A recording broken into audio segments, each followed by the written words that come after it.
निकल गया। 8 का 34 निकालें।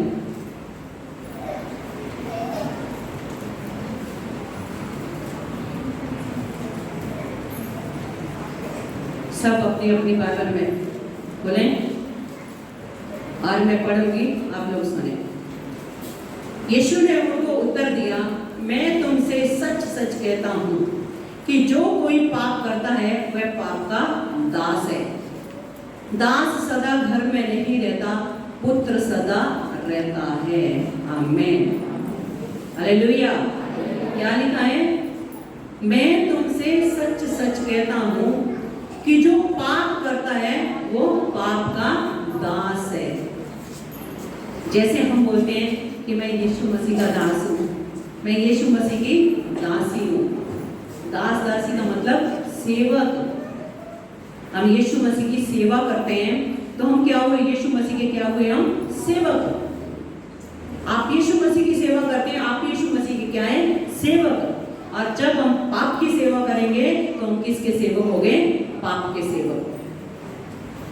लेकिन कि जो पाप करता है वो पाप का दास होता है। लेकिन कि दास घर में सदा नहीं रहता, परंतु पुत्र घर में सदा रहता है। अगर हम पाप के दास हैं तो हमारा ठिकाना कहां होगा? जब यीशु मसीह आएंगे, हम यीशु मसीह के साथ नहीं जाएंगे, क्योंकि यीशु मसीह तो कहते हैं, क्या लिखा है यहाँ पे, कि पुत्र सदा घर में रहता है। अगर हम यीशु मसीह के बेटे और बेटियां हैं तभी हम उस घर में रह पाएंगे। अगर हम उसके बेटे बेटी नहीं हैं तो हम कभी भी उस घर में रहने नहीं पाएंगे। अगर हम पाप के दास बनते जाएंगे या पाप के दास हैं तो हम शैतान के साथ कहां जाएंगे? नरक में जाएंगे। Hallelujah, hallelujah. बाइबल में आपने बहुत सारे युद्ध देखे होंगे, है ना? जितने सारे युद्ध हैं, पुराने नियम में सारे युद्ध है। दाऊद ने कितने युद्ध लड़े, शाऊल ने कितने युद्ध लड़े, योनातान ने बहुत सारे, सबके टाइम में युद्ध होते थे। और जब राजा वहां पे युद्ध करने जाते थे तो उस समय कैसे जाते थे? युद्ध करने के लिए कैसे जाते थे? घोड़े पे बैठ के।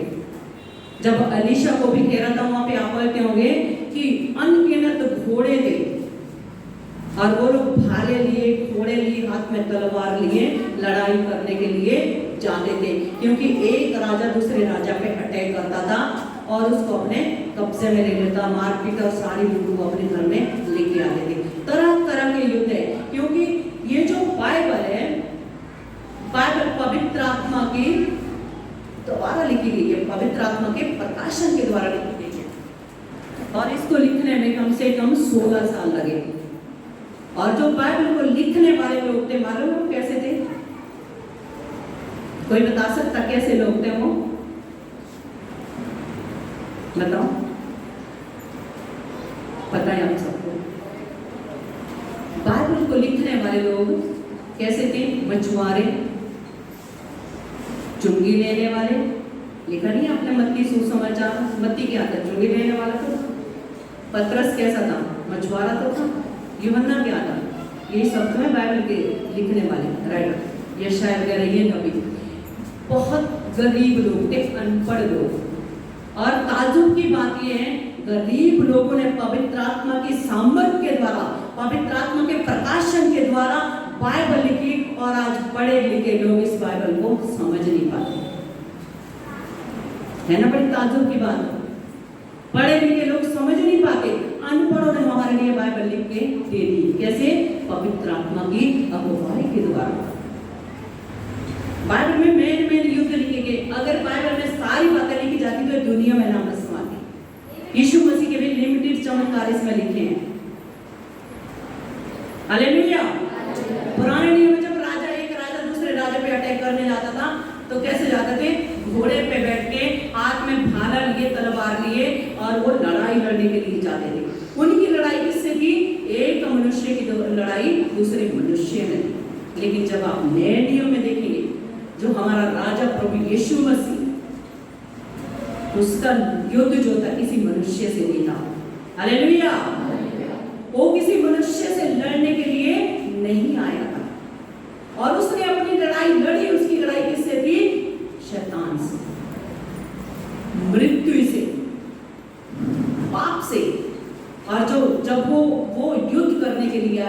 वो कैसे आया? गद्दे पे बैठ के। हालेलुया। और उसकी जो सेना थी वो कैसे थी? हाथ में खजूर की डाली लिए उन्होंने युद्ध लड़ा और एक ही बार में यीशु मसीह ने क्या कर दिया? अपनी कुर्बानी दे दी। पुराने नियम आप देखेंगे युद्ध जब होते थे कि काट देते थे। दाऊद ने एक गाना है, क्या लिखा था? दाऊद ने लाखों को मारा और शाऊल ने हजारों को मारा। हजारों हजारों लोगों का ढेर लगा देते थे तलवार से, भाले से मार के।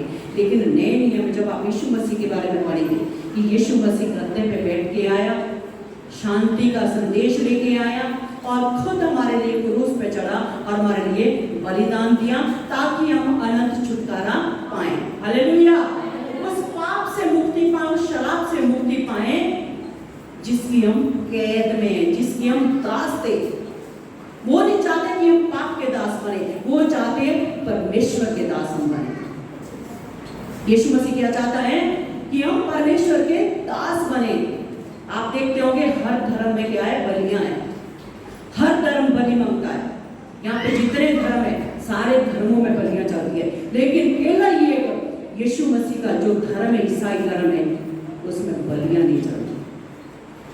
क्योंकि यीशु मसीह ने सारी बलियां, यीशु मसीह ने सारी बलियां, सारी बलिदान पूरे कर दिए हैं। हालेलुया। वो खुद बलि का बकरा हमारे लिए बना, हमारे पापों का बलिदान उसने दिया है। अब हमें किसी बलि देने की आवश्यकता नहीं है, क्योंकि बलि खून मांगती है और यीशु मसीह ने अपना खून हमारे लिए बहाया। हालेलुया। इब्रानियों की पत्री निकालेंगे मेरे साथ।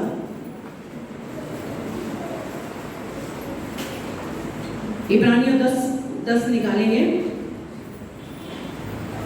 10:4 में जब आप पढ़ेंगे, यहाँ पे लिखा है, क्योंकि ये होना है कि बैलों और बछड़ों का लहू पापों को दूर करें। हालेलुया। ये नहीं हो सकता, ये कभी नहीं हो सकता। लिखा है कि ये होना है, कि ये असंभव है कि बैलों, मुर्गों और बकरों का, बछड़ों का लहू पापों को दूर कर सके। ये जानवरों के लहू से आपके पाप कभी दूर नहीं होंगे। आपके पाप दूर करने के लिए आपको परमेश्वर के उस मेमने का बलिदान, उसके बलिदान के लहू से अपने आप के ऊपर छिड़काव करना होगा और यीशु के लहू से हमारे पाप दूर होंगे। लिखा कि ये होना है। आज भी बहुत सारे धर्मों में बलियां दी जाती है और हम परमेश्वर का धन्यवाद करते हैं कि वो एक ही बार हमारे लिए बलि का बकरा बना, बलि का मेमना बना और अनंत छुटकारा उसने दे दिया। आज हमें किसी मुर्गे की, बकरे की या किसी भी चीज की, नारियल की आवश्यकता नहीं है। आज हमें सिर्फ इतना करना है, यदि कभी हम पाप में गिर गए, यदि कभी शैतान आपको गिरा दे, पाप में गिर जाएं, चाहे व्यभिचार में क्यों ना गिरे, बिल्कुल भी चिंता मत करना, क्योंकि माफ करने के लिए सर्वदा यीशु पिता के दाहिनी ओर बैठा है। हालेलुया। अफसोस करने की बात नहीं है अगर आप कभी गिर भी जाएं, पर इतना जरूर करना, यीशु के पास आना, अपने पापों का पश्चाताप करना, माफी मांगना और शैतान से कहना कि मेरा पिता मुझे सर्वदा उठाएगा। हालेलुया। यदि मैं 7 के 70 गुने भी गिर जाऊं तो भी मेरा परमेश्वर मुझे उठाएगा। इब्रानियों 9:12 में लिखा है, और बकरों और बछड़ों के लहू के द्वारा नहीं, अपने ही लहू के द्वारा एक ही बार पवित्र स्थान में प्रवेश किया और अनंत छुटकारा प्राप्त किया। हालेलुया। यीशु मसीह ने आपको, हमें कैसे मोल लिया है? उसने किसी रुपए पैसे दे करके हमें मोल नहीं खरीदा। उसने हीरे, मोती, महंगी चीजें लेकर आपको और मुझे मोल नहीं खरीदा है, ना किसी बकरे बछड़े के लहू के द्वारा। अपने बदन का लहू बहाया और उस लहू की कीमत चुकाई और हमें दाम लिया है। हालेलुया। हालेलुया। क्योंकि बलि क्या मांगती है? लहू। पाप के लिए बलिदान होना बहुत जरूरी है। पुराने नियम में जब आप पढ़ेंगे, पाप बलि, मेल बलि, दोष बलि, अन्न बलि, तरह तरह की बलियां हैं। और वहां पे ऑप्शन रखे थे, क्योंकि गरीबी अमीरी उस समय से चल रही है। जो अमीर था अच्छा सा बछड़ा बकरा लेके जाते थे, लेकिन जो गरीब थे उनके लिए क्या था, बोले कबूतर के 2 बच्चे ये लेके जाओ, है ना। अब आप एक चीज देखेंगे बाइबल में, आप पढ़ना कभी बाइबल को अच्छे से डीपली पढ़ना, कि यीशु मसीह का जब जन्म हुआ और यीशु मसीह को जब परमेश्वर के भवन में लेके गए थे मरियम और यूसुफ, वहां पे लेके कबूतर को 2 बच्चों को लेके गए थे, कबूतर को लेके। क्यों? क्योंकि उनके पास भी पैसा नहीं था कि वो एक मेमना लेके जाए। पहलौठे को जब परमेश्वर के भवन में ले जाते थे तो वहां पे क्या लिखा है, वो कबूतर लेके गए थे, क्योंकि उनके पास मेमने के लिए पैसा नहीं होगा, इसलिए तो लेके गए हैं। नहीं तो पहलौठे के लिए एक मेमना और एक बछड़ा, उस समय ये सब चलता। लेकिन आज यीशु मसीह ने क्या किया है, यीशु मसीह ने हमें सारी चीजों से क्या कर दिया, आजाद कर दिया, मुक्त कर दिया। अब हमें किसी बलि देने की आवश्यकता नहीं है। हालेलुया। अब हमें बस इतना करना है, जब कभी भी आप पाप में गिरो, परमेश्वर के पास जाएं, अपना किवाड़ बंद करें, गुप्त स्थान में जाएं, घुटने टेके आंसुओं के साथ रोएं, परमेश्वर मैं इस पाप में गिर गया, मैं आज पूरा समर्पण करता हूँ, मैं अपने सारी लांतों को तेरे ऊपर डालता हूँ, मैं अपने सारे पापों को आज तेरे ऊपर डालता हूँ, मुझे तू आजाद कर। Hallelujah, hallelujah. यीशु मसीह उसी में आपको आजाद करेगा। इब्रानियों 9:28 हम पढ़ेंगे, वहां पे लिखा है, वैसे ही मसीह भी बहुतों के पापों को उठा लेने के लिए एक बार बलिदान हुआ, और जो लोग उसकी बाट जोते हैं उनके उद्धार के लिए दूसरी बार बिना पाप उठाए दिखाई देगा। आमीन। क्या लिखा है, यीशु मसीह, घर जाके पढ़ा करो वचन को, देखिए कि यीशु मसीह, वैसे यीशु मसीह बहुतों के पापों को उठा लेने के लिए एक बार बलिदान हुआ। पूरी बाइबल में ये जो 2 बार आने की जो बातें हुई है, ये सिर्फ इब्रानियों 9:28 में ही, 9:28 ही बताता है कि यीशु मसीह 2 बार आएंगे, कि एक बार आ चुके हैं और दूसरी बार आने वाले हैं। दोनों बातें यहाँ एक साथ लिखी है, लेकिन कि एक बार वो बहुतों के पापों के उद्धार के लिए आए, और दूसरी बार क्या लिखा है, बहुतों के पापों के लिए एक बार बलिदान हुए, और जो लोग उसकी बाट जोते हैं उनके लिए फिर दूसरी बार बिना पाप उठाए दिखाई देगा। आमीन। दोबारा जब यीशु मसीह आएंगे वो क्रूस पे नहीं चढ़ेंगे, कि अभी जो लोग रह गए हैं, जिन्होंने पाप किए हैं, अभी भी बीड़ी पीने में लगे पड़े हैं, अभी चार में लगे पड़े हैं, बाइबल जहां हाथ में नहीं लिखा कि यीशु मसीह एक बार आए और बहुतों के पापों के छुटकारे के लिए उन्होंने बलिदान दिया, लेकिन दूसरी बार लिखा कि बिना पाप उठाए आएंगे और सबको दिखाई देंगे। जिस दिन यीशु मसीह आएंगे, मत्ती में भी लिखा है 24 में, इस्राएलियों की पत्री में भी लिखा है कि जब यीशु मसीह आएंगे, लिखा कि हर आंखों से देखेंगे। जिस दिन यीशु मसीह कलीसिया को लेने आएंगे, उस दिन लिखा कि हर आंखों से देखेगी, और उस दिन लोग छाती पीटेंगे कि क्यों हमने सुसमाचार पे विश्वास नहीं किया,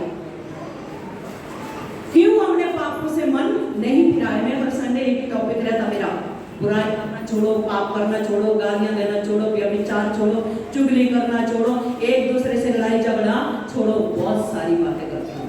एक कलीसिया में जब एक ही घर के 2 लोग आते हैं और आपस में बात नहीं करते, तो सोचिए जिस दिन यीशु मसीह आएंगे, क्या आप जाएंगे यीशु मसीह के साथ? दोबारा के बारे में लिखा कि जब यीशु मसीह दूसरी बार आएंगे, वो बिना बलिदान के कलीसिया को उठा के लेके जाएंगे, दोबारा वो क्रूस पे चढ़ने वाले नहीं है। इसलिए आज ये समय, इस समय भी आपको वक्त है कि अपने अपने पापों से पश्चाताप करें। हालेलुया।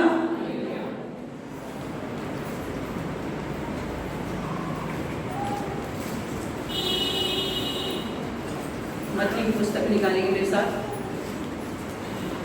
मत्ती 5 उसका 13 अध्याय हम पढ़ेंगे, 5 की 13 आयत। तो पृथ्वी के नमक हो, परंतु यदि नमक का स्वाद बिगड़ जाए तो वह फिर किस वस्तु से नमकीन किया जाएगा, फिर वह किसी काम का नहीं, केवल इसके कि बाहर फेंका जाए और मनुष्य के पैरों तले रौंदा जाए। हालेलुया। क्या लिखा है कि तुम पृथ्वी के नमक हो, परंतु यदि नमक का स्वाद बिगड़ जाए तो वह फिर किस वस्तु से नमकीन किया जाएगा? फिर वह किसी काम का नहीं, केवल इसके कि बाहर फेंका जाए और मनुष्य के पैरों तले रौंदा जाए। हालेलुया। यीशु मसीह ने क्या बोला है? तुम पृथ्वी के नमक हो। नमक देखो कितनी छोटी चीज है। सारी चीजों के दाम बढ़ जाते हैं, डबल डबल रेट हो गए, लेकिन नमक का थोड़ा बहुत 1-2 रुपया बढ़ता है। नमक बहुत सस्ता मिलता है और गरीब से लेकर अमीर तक, अडानी अंबानी तक और एक झोपड़पट्टी वाले से लेकर सबके घर में नमक मिलेगा। और अगर आप खाना बनाओ, कितनी अच्छी सब्जी बनाओ, अगर उसमें नमक ना डालो तो कोई स्वाद नहीं आएगा उसमें, जब तक आप उसमें नमक ना डालो। और यीशु मसीह क्या कह रहे? तुम पृथ्वी के नमक हो। और कि तुम्हारा नमक का स्वाद बना रहना चाहिए। हमारा स्वाद क्या है? हमारा स्वाद क्या है? यीशु मसीह। यीशु मसीह का स्वभाव हमारा होना चाहिए। हमारे अंदर यीशु मसीह का स्वभाव होना चाहिए। हम क्षमा करने वाले होने चाहिए, प्रेम करने वाला हमारे पास दिल होना चाहिए, माफ करने वाला हमारे पास दिल होना चाहिए, एक दूसरे की सहने वाली हमारे पास ताकत होनी चाहिए, धीरज होना चाहिए, शांति रखने वाले होने चाहिए। हम नमक मालूम है आपको? आप मिक्स सब्जी बनाएंगे, एक सब्जी आपको दिखेगी, मटर अलग, गाजर अलग, आलू अलग, सब कुछ दिखेगा, लेकिन नमक उसमें कभी दिखेगा? नमक किसी चीज में नहीं दिखेगा। इस दुनिया को बनाने वाला और चलाने वाला कौन है? आप बताइए, कौन है? दुनिया को चलाने वाला कौन है? परमेश्वर। किसी ने देखा उसे चलाते हुए? नहीं देखा ना। परमेश्वर यही बात कह रहा कि तुम पृथ्वी के नमक हो। और क्या लिखा है? परंतु यदि नमक का स्वाद बिगड़ जाए तो फिर किस वस्तु से नमकीन किया जाएगा? फिर वह किसी काम का नहीं, केवल इसके कि बाहर फेंका जाए, मनुष्य के पैरों तले रंधा जाए। परमेश्वर कह रहा कि तुम में यीशु मसीह का स्वभाव बने रहना चाहिए। यीशु मसीह की बात, यीशु मसीह का वचन हमारे अंदर होना चाहिए।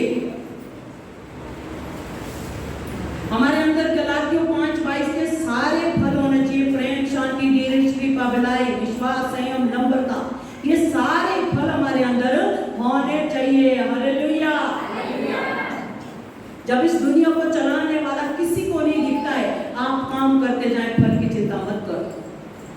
बहुत सारे लोग इसलिए भी करते हैं, कुछ लोगों के अंदर ये आदत होती है कि हम ये काम करें और फिर हमें अनाउंस करें कि इन्होंने ये काम किया है। कुछ लोग अपनी तारीफ के बारे में, और ये परमेश्वर जो पूरी दुनिया को चला रहा, कोई उसे नहीं देख रहा, वो किसी से तारीफ नहीं चाहता, वो किसी से बढ़ाई नहीं चाहता, इसलिए उसका स्वाद हमारे जीवन में बना रहे। कोई भी कड़वी चीज हमारे अंदर ना आए। गाली गलौज, ईर्ष्या, द्वेष, जलन, बुरी भावना, डाह, क्रोध, लोभ, लालच। Hallelujah, hallelujah. लालच एक बहुत बुरी बात है, बहुत ही बुरी। लालच कभी आपके अंदर नहीं आना चाहिए। Hallelujah, hallelujah. और ये जो समय है, ये समय अनुग्रह का है, पवित्र आत्मा का समय। इसलिए मैं आपको ये बात कहना चाह रही हूँ कि ये समय पवित्र आत्मा पाने का है। पुराने नियम में पिता ने काम किया, नए नियम में यीशु मसीह ने काम किया, और आज का जो समय, ये पवित्र आत्मा का समय, भरने का समय है। आप मेरे साथ निकालेंगे राजाओं की पत्री, और पुराने नियम निकालेंगे राजाओं की, दूसरा राजा उसका 5 अध्याय निकालेंगे। ध्यान से सुनना होगा।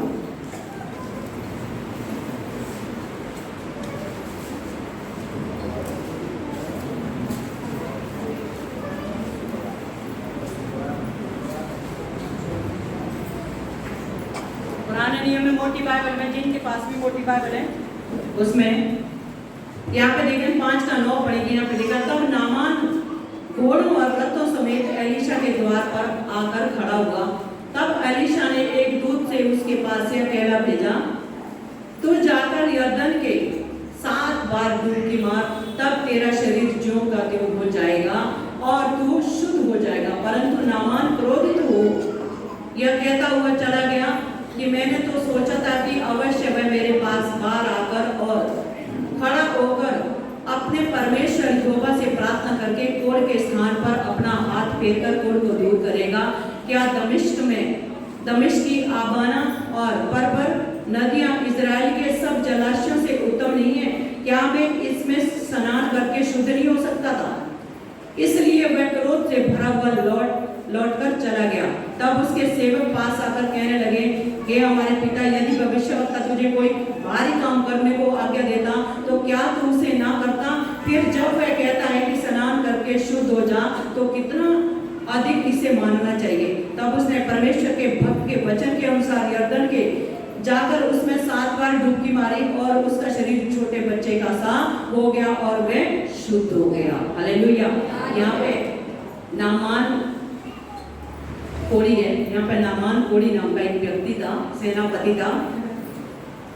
उसको कोढ़ हुआ कि बदमाई में वहां पे एक इजरायली की एक लड़की थी, यहूदी लड़की, उसने वो उसकी बीवी की, जो वहां का राजा था, उसकी नौकरानी थी। तो उसने बोला कि अगर तू मेरे परमेश्वर के भक्त के पास जाएगा तो तेरा कोढ़ सही हो जाएगा। उसके कहने के अनुसार वो चला गया। यहाँ भी बहुत सारे लोग आते हैं, आप ध्यान से सुने। कुछ लोग आप में से ऐसे आते होंगे कि हम संडे चर्च में जाएंगे, सिस्टर हमारे लिए प्रार्थना करेंगी, हमारे ऊपर हाथ रखेगी और हम चंगे हो जाएंगे।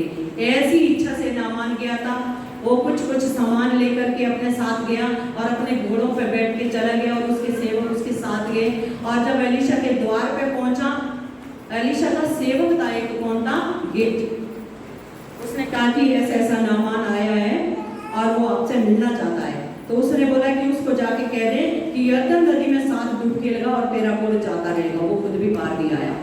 जब उसने बोला कि तुझे ये करने को बोला है, तो नामान बहुत ज्यादा नाराज हो गया कि मैं इतना बड़ा आदमी हो करके मैं आया हूँ और उसकी ये बता कि वो बाहर भी निकल के नहीं आया। बहुत गुस्सा होकर चला गया, बहुत कुछ बड़बड़ाते हुए होगा वहां से चला गया। जब रास्ते में वो वापस जा रहा था तो उनके बीच में एक बुद्धिमान जरूर होता। उसने क्या बोला कि अगर वो तुझसे कोई बड़ा काम करने को कहता तो एक बार में तू सोचता भी। सिंपल सी बात है। वो कह रहा कि यरदन नदी में 7 डुबकी लगा कि तेरा कोढ़ चला जाएगा। करने में क्या जा रहा है, एक बार लगा के देखो। कुछ लोग बुद्धिमान होते हैं ना, और कुछ लोग बहुत होते हैं। यहाँ पे क्रोध की घमंड की बात है। हमारा स्वभाव कैसा होना चाहिए? यीशु मसीह ने बोला तुम पृथ्वी के नमक हो। हमारा स्वभाव कैसा होना चाहिए? अगर कोई मसीह भाई या मैं किसी को डांट दूं या गलत करते हुए आपको देख लूं या कभी गुस्से में कुछ बोल दिया, आपका स्वभाव कैसा होना चाहिए? माफ करने वाला, बुरा मानने वाला स्वभाव नहीं। ये नहीं कि अगर कुछ बोला अगले संडे हम चर्च नहीं आएंगे, तो आप तो फिर पाप के दास हुए, आप यीशु मसीह के दास कहां से हुए? नामान भी ऐसे क्रोध में होके घमंड में होकर के जा रहा था। जब उसके सेवक ने बोला कि छोटी सी बातें करने में क्या जा रहा, ना रुपया लग रहा ना पैसा लग रहा, सिर्फ डुबकी लगानी है, चाहे वहां लगाई यहाँ लगाई, लगा के देख लो। और जब उसने डुबकी लगाई और उसका कोढ़ सारा चला गया। हालेलुया। सिर्फ प्रभु के दास ने क्या बोला था? यरदन नदी में 7 डुबकी लगाना। और उसने जैसे डुबकी लगाई, देखा कि उसका शरीर छोटे बच्चे के समान हो गया। और फिर वो वापस आया और जो कुछ वो लेके आया था, उस समय बहुत महंगी चीजें चलती थी, ड्राई फ्रूट, बहुत सारी चीजें, गंधरस, बहुत सारी लोबान, पता नहीं क्या क्या लोग लेके आते थे, सोना चांदी, बहुमूल्य चीजें लेके आते थे।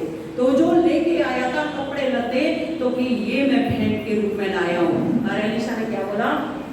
इन सारी चीजों की हमें आवश्यकता नहीं है, तो शुद्ध हो गया है, चला जा। और वो चला गया। और गेहजी को ये बिल्कुल अच्छा नहीं लगा। बोले इतना बड़ा काम प्रभु ने किया, इतना कोढ़ी था ऊपर से लेकर नीचे तक, पूरा कोढ़ी था। लोग इसे छूने से भी घृणा करते थे, इसके पास हाथ खाने से भी घिन जाते थे। लेकिन ये इतना बड़ा काम होने के बावजूद ये ऐसे छोड़े, इतनी सारी चीजें लाए। उसके अंदर क्या आ गया? लालच। वो फटाफट गया कि ऐसा है, हमें जरूरत नहीं है। लेकिन हमारे यहाँ कुछ लोग आए हैं, गरीब है बेचारे। जैसे आज कह दें, मैं कह दूं कोई आए कि हमें 1 लाख आपके भवन को देना, हमने फलानी जगह के लिए रखा था, अब हम आपको दे रहे। मैं क्यों नहीं, ये पैसा मुझे दीजिए। मोहित पीछे से दौड़ा दौड़ा चला जाए। भाई एग्जाम्पल मोहित का ही आता है ना।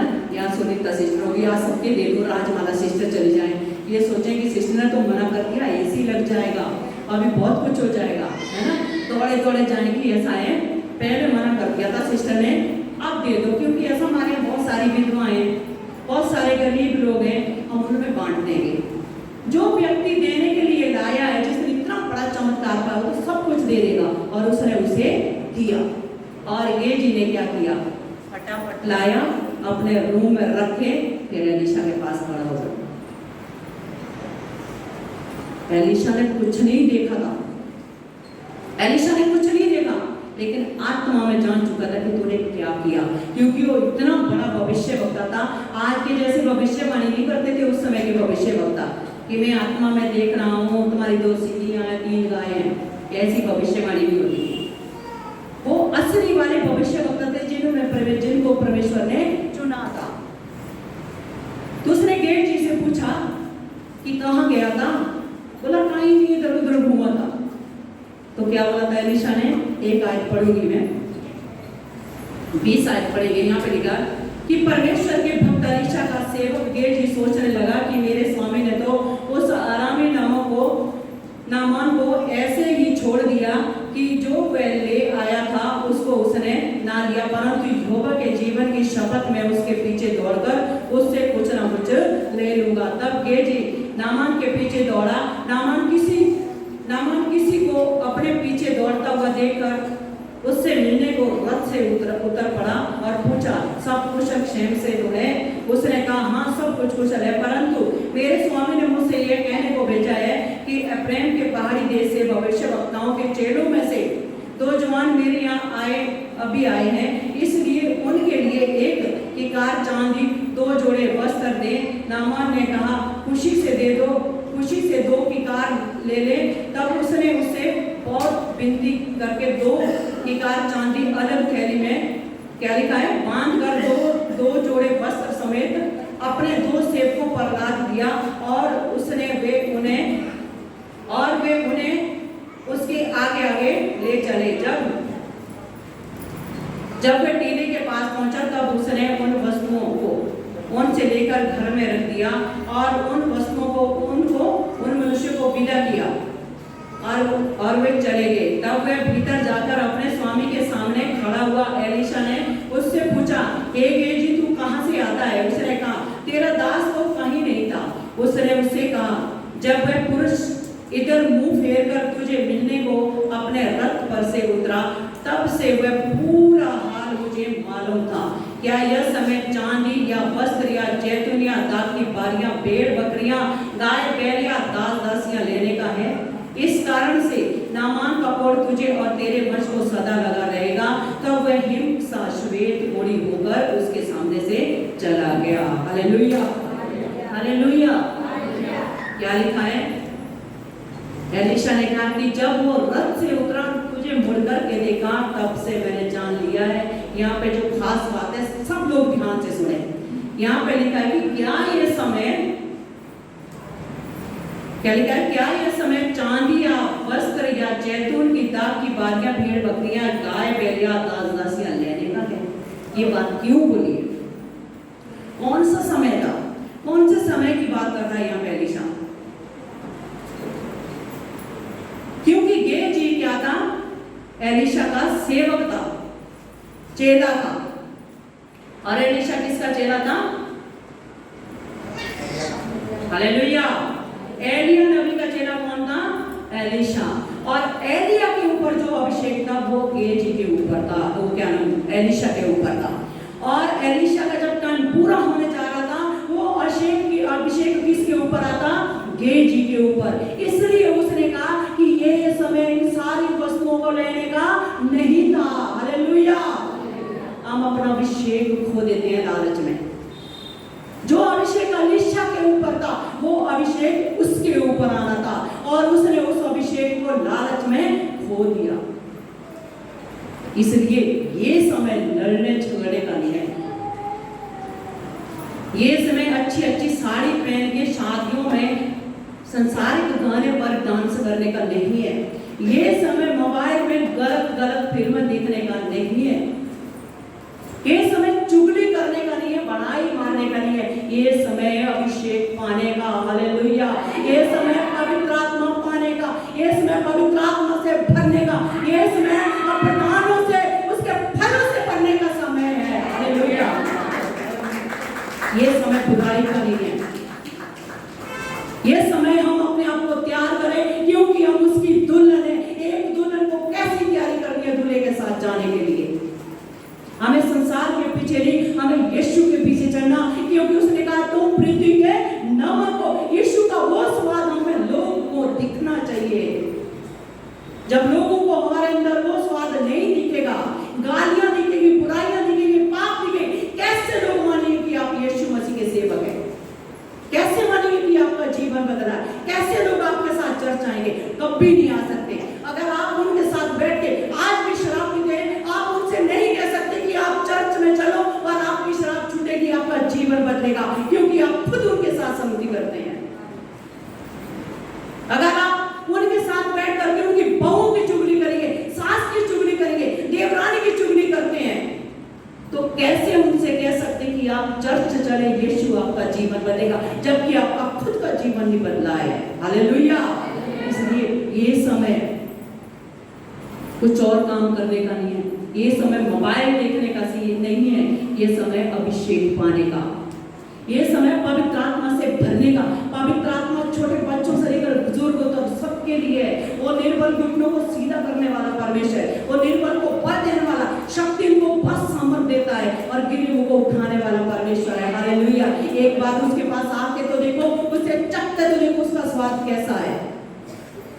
18 वर्ष की कुबड़ी स्त्री जो बिल्कुल कुबड़ी थी, जो रात दिन कूप को लेकर 18 साल से घूम रही थी, कभी उसकी कूप सीधी नहीं हुई। और न जाने कितने तांत्रिक पे, भक्तों में ना जाने कहां गई होगी, लेकिन ना जाने कितने वैद्यों पे, डॉक्टरों पे गई होगी, लेकिन कोई उसकी कूप को सीधा नहीं कर पाया। और जब यीशु मसीह ने उसे छुआ, तुरंत वो सीधी हो गई। हालेलुया। क्योंकि वो कैसा था? निष्कलंक और निर्दोष मेमना। बाबू कहते वो गाली के बदले गाली नहीं देता था, और थप्पड़ खाकर किसी को धमकी नहीं देता था। हालेलुया। यीशु मसीह कहते हैं कि तुम पृथ्वी के नमक हो। यीशु का स्वाद हमारे अंदर दिखना चाहिए, उसका स्वभाव हमारे अंदर दिखना चाहिए, उसके वचन हमारे अंदर निरंतर कार्य करते रहने चाहिए। हालेलुया। तो गेजी की तरफ पीछे मत भागो, पैसों के पीछे मत भागो। पति ने कोई और ढूंढ ली, पीछे पीछे भागो देखने, जासूसी करने। ये समय पति के पीछे करने का नहीं है, ये समय पीछे करने का। हालेलुया। पत्नी आपकी चिंता नहीं कर रही, उसकी परवाह मत करो, आप यीशु मसीह की परवाह करो, क्योंकि वो जीवित परमेश्वर है, वो न्याय करने वाला परमेश्वर है, वो सब कुछ कर सकता है। हालेलुया। जो यीशु मसीह के पीछे चलेगा, पूरी दुनिया उसके पीछे चलेगी। आप यीशु मसीह के पीछे चलेंगे, लोग आपके पीछे चलेंगे, पैसा आपके पीछे चलेगा, दौलत आपके पीछे चलेगी, लोग आपका मान सम्मान करेंगे। हालेलुया। इसलिए लिखा है, जो तुम गुप्त में करते हो, ओपनली परमेश्वर उसका प्रतिफल देगा। जो आप अच्छा काम, आप दान चुपचाप करते हैं। एक मैं जानती वो भाई है या बहन है, एक बार उन्होंने दान डाला था, अच्छा खासा दान डाला था। अब कितना डाला थे तो मैं नहीं कहूंगी, क्योंकि जो गुप्त में वो गुप्त में रहे। और उन्होंने साथ में उसमें प्रेयर रिक्वेस्ट भी लिख के डाली थी, है ना। उन्होंने गुप्त में दिया है और परमेश्वर ने उनको ओपनली प्रतिफल दिया। और मैं जान चुकी हूँ कि परमेश्वर ने जब उन्हें ब्लेस किया, जो प्रेयर रिक्वेस्ट दिया, मैंने उनकी लाइफ में पूरी होती हुई देखी, मैं समझ गई कि इन्होंने ये दान किया था। लेकिन उन्होंने कभी आज तक नहीं बताया कि हमने दान दिया था। जब परमेश्वर जो आप गुप्त में करते हैं, उसका प्रतिफल सबके सामने देते हैं। अब आप सोचिए, जो पाप आप गुप्त में करेंगे, क्या सबके सामने परमेश्वर उसको नहीं दिखाएगा? सबके सामने पाप करोगे, उसके भी ताड़ना सबके सामने मिलेगी, और आप अच्छे काम, भलाई के काम करेंगे, उसके भी फिर परमेश्वर प्रतिफल सबके सामने देगा। हालेलुया। हालेलुया। इसलिए ये समय है परमेश्वर से आशीष पाने का, पवित्र आत्मा पाने का, और वरदानों से भरने का, गेट जी की तरफ पीछे भाग के अभिषेकों होने का नहीं है। हालेलुया। किसी ने कुछ बात बोल दी आपके बारे में, अब पीछे पड़ के जब तक पूछूंगी नहीं तब तक मानूंगी नहीं। कुछ पता नहीं होता फिर भी ऐसी बात हो गई, पीछे मत पड़ो। हालेलुया। किसी के पीछे मत भागो, गेट जी की तरह किया समझो जो परमेश्वर आपको देने जा रहा है उसको तुम खो दो। इसलिए परमेश्वर के पीछे चलो, सारी चीजें आपके पीछे आएंगी। Hallelujah, hallelujah. आप सबको परमेश्वर आशीष दे। आइए सब लोग अपनी जगह पर खड़े हो।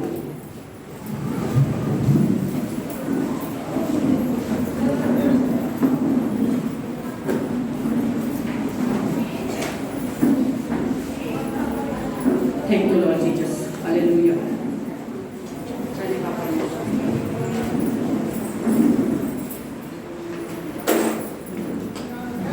Hallelujah, hallelujah, hallelujah.